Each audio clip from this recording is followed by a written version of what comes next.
Hey everyone, JK here from the Baseball Rebellion. It's great to see you guys again. Thanks for being here. Thanks for watching. So today, very excited to do one of these. I haven't done one of these in a long time. Breaking down guys from 100 years ago to this point. It was always fun. It's hard to do sometimes, as we know when we get old video from those days. It's very choppy.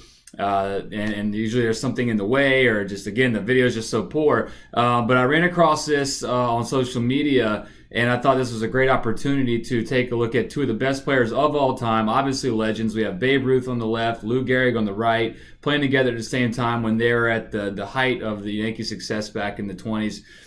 And I'm always very excited to show it. So the first thing, I just like a baseball fan, right? Like watching these guys swing the bat.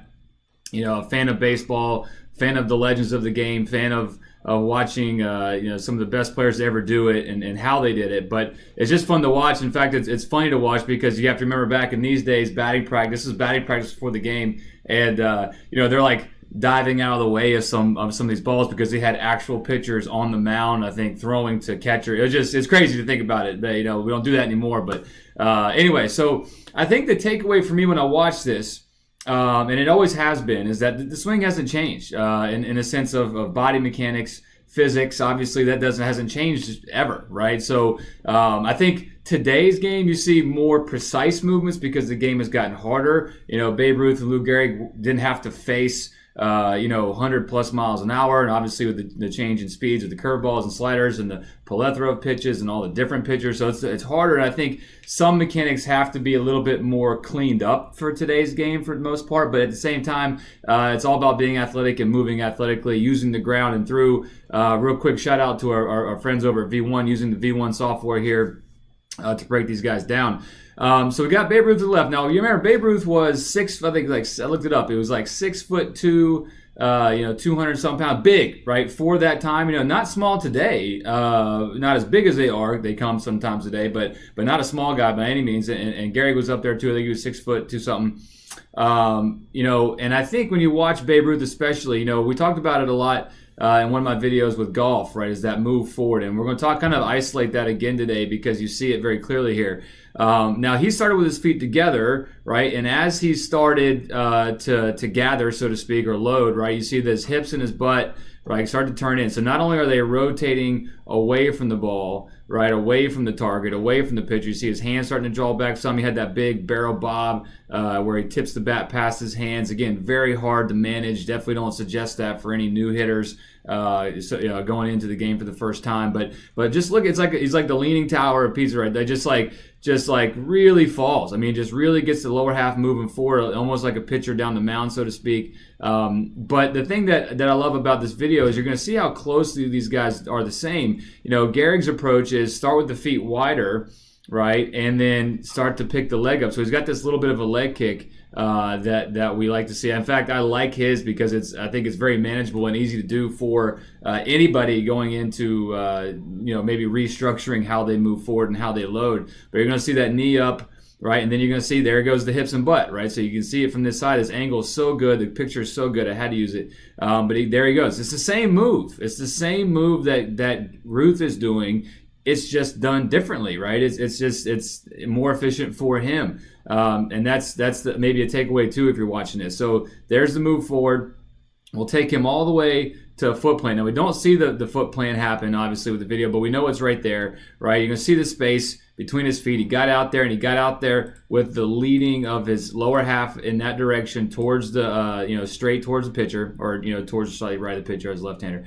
The also thing to take away here is when they get to that same spot. So obviously Ruth gets a little bit more going before he pulls that foot up off the ground, but there he is, puts off the ground, moving, and then they're right about there, right about there. He's back to the ground. Notice how Ruth does a great job of getting the barrel back in position. Again, that's why it's so hard to do. But if you look at these guys at the same point, foot down, loaded position, launch position, it's been called 100 things.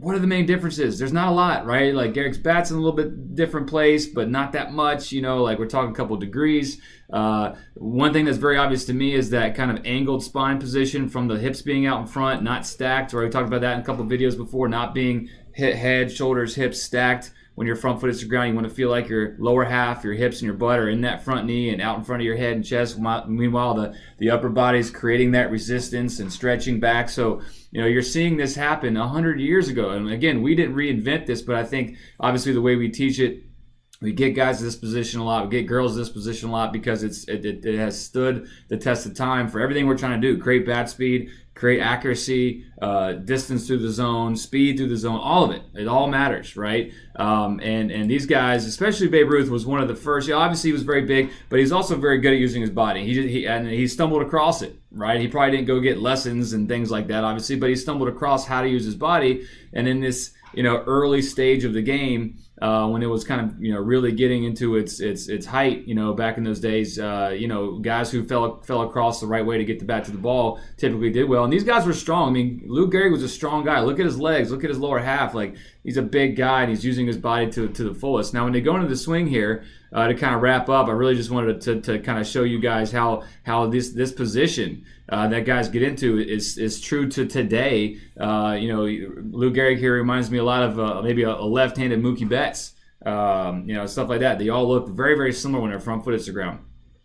Because again, physics and the body's not really hasn't changed that much. So from here, you're going to see a lot of forward pull with that back leg and foot with Babe Ruth. You saw that a lot. His swings and misses were epic. He either hit a ball really hard and far, or man, did he miss and looked like he was going to tear his back up every time he missed. So he has a little bit more head movement forward here. Lou Gehrig's career average was a little bit better. Maybe it's because he tends to do a little bit better job of pushing back against his front side.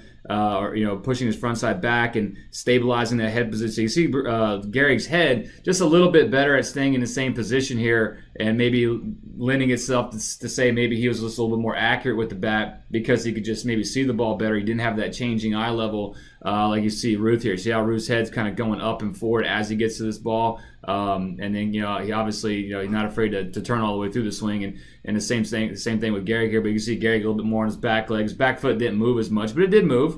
I can't say it didn't. So again, if you're teaching squish the bug or your back foot's going backwards, then you're going to be a little bit lacking in the speed department for sure. So anyway, I just want to wrap up and say thank you guys for watching. I think this is always fun to do, and I could have got into this I could have talked about this video for an hour. It's just fun to watch and kind of come across that realization that these guys moved well. They weren't just good hitters on accident, and there really isn't a good accidental hitter, right? You move well, you use your body well, use the ground well, use your feet well, get into these positions, get that head back, get your lower half out in front.